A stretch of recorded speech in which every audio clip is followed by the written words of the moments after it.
So, all right. So shifting Yep. gears a little bit, when we start Yep. talking about equipment from RQS versus special tactics, let's just start with weapons. Are a lot of the weapons still the same, or are there some that are in RQS that aren't in STS and vice versa? So it's a different sort of platform to get after the exact same capability, right? While you may have the Mark 110 in the ACC side of the house versus the Mark 20 long range precision engagement rifle or the Sasser or whatever it is you're flying, or whatever it is that you're shooting, you're going to have different pieces of equipment in order to provide you the same capability because you are working in a different command. SOCOM, the easiest way to think about it, SOCOM has different rules for what weapons you're carrying versus the ACC side of the house. And then the water gets even a little bit more muddied when you're talking about guard and reserve, right? A great way to explain this, for the longest time, when I got to the 58th, we were not shooting the Glock yet. We still had the old school Beretta. The only thing that Beretta is good for is to hit somebody with it, and hopefully it's not loaded. I swear, right? So I was like, why aren't we shooting Glocks? When I was doing some other training with some other units, at one point we had SIG, and then the modular handgun that's come out, and some units have it.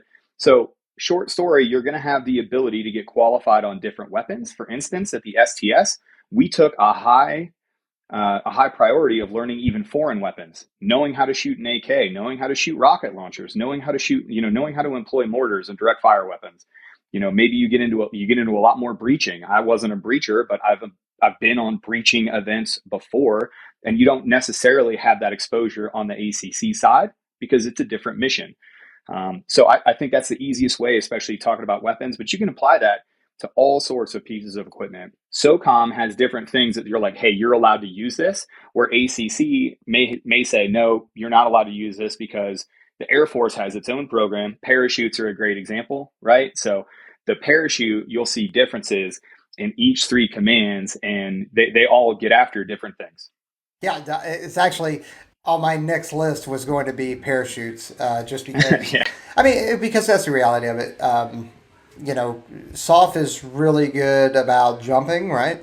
But or at least on the SOCOM side is what I mean.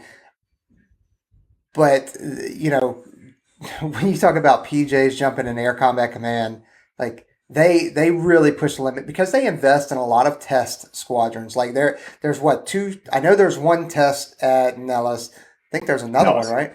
Is that the only So one? there's the special project office, and they work hand in hand with the test for development, and they're constantly looking for new gear in order to procure for the Air Forces. So they kind of work on the same thing, that gear procurement and best practice. But you're totally right. The amount of parachutes that you see on the ACC side, because they focus on, and if you again think about the mission set, for SOCOM, if we're going to do a hey ho or a halo insertion, you need a chute that's better suited for that. If you're going to start looking at, I need to jump out into the open ocean to an unmarked DZ, and I'm going to be carrying 500 pounds of gear, and I have different employment needs, then we're going to look at different things, especially when you talk about ram air static line parachutes. When Moffett, the PJs at Moffett are notorious for their open water jump mission capabilities. They are savants when it comes to jumping, and they have different chutes because of it. Yep. And it's different equipment for different mission set for different requirement based off of the mission, the threat, um, the level of training you have. Like it goes to a whole bunch of different things. So, what about how about radios? You guys pretty much running the same radios between RQS and STS?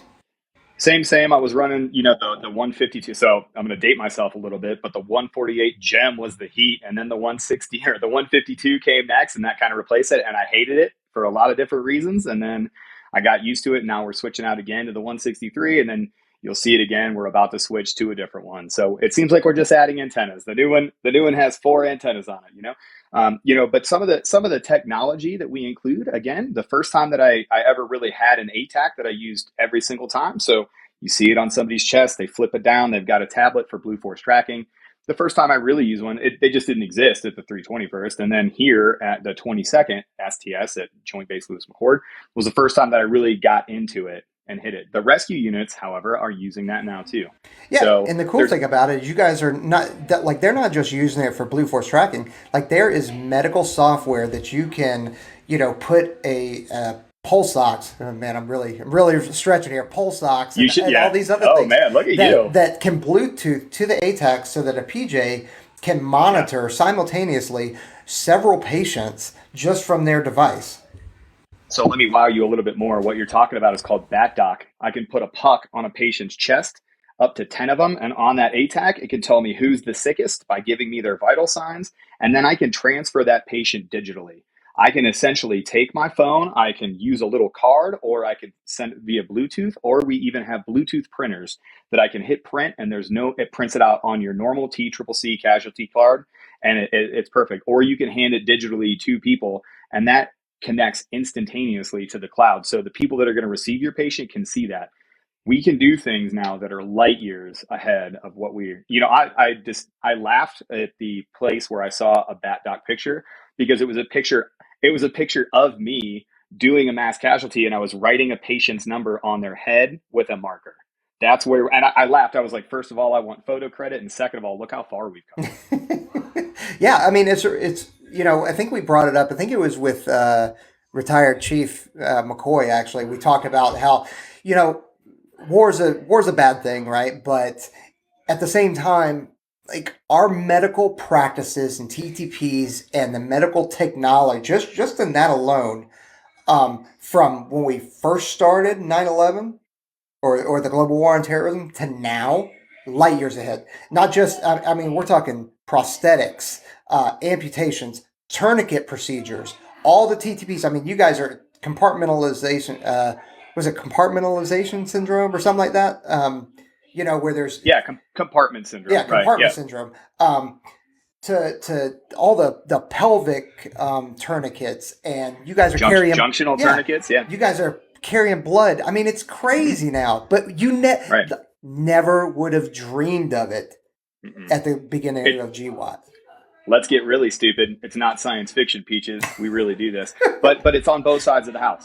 Everybody does that. So Yep. no matter where you are, we're going to leverage technology. Whether you're on the ST side of the house or whether you're on the ACC side of the house, you're gonna and Guard and Reserve as well. You're going to leverage that technology to best suit the mission that you're going after. Yeah, exactly. How about vehicles? Are you guys running with the same vehicles between the RQS and ST? Little bit different. So you're going to start all the way down on ST. You're going to start at those little 50cc mini bikes, which are awesome to ride. And you got the little bit, the bigger bikes. I actually trained on some pretty big bikes to start my career, all the way up to, Christini or kind of like the new vehicles. We have side by side razors.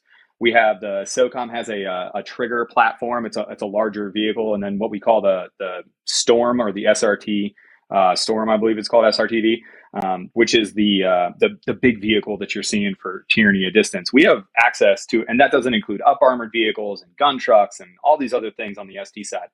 On the ACC side of the house, they have a complement that is about the same, but what they're focusing on is access to patient and cutting down on the tyranny of distance. So everything they have a lot of the same things, but we have those dirt bikes so that we can throw them out of a plane and we can do that global access, that airfield seizure mission a lot easier because you don't want to have to run the airfield. You're never supposed to run your pace count, but you're so we have vehicles that help us get after those things right on the ST side of the house, and they're purpose built from quads to the little mini bikes. It's not just cool. I mean, it does look funny to have a really big controller riding a very small bike. It's hilarious, Or a but little controller riding a very big bike.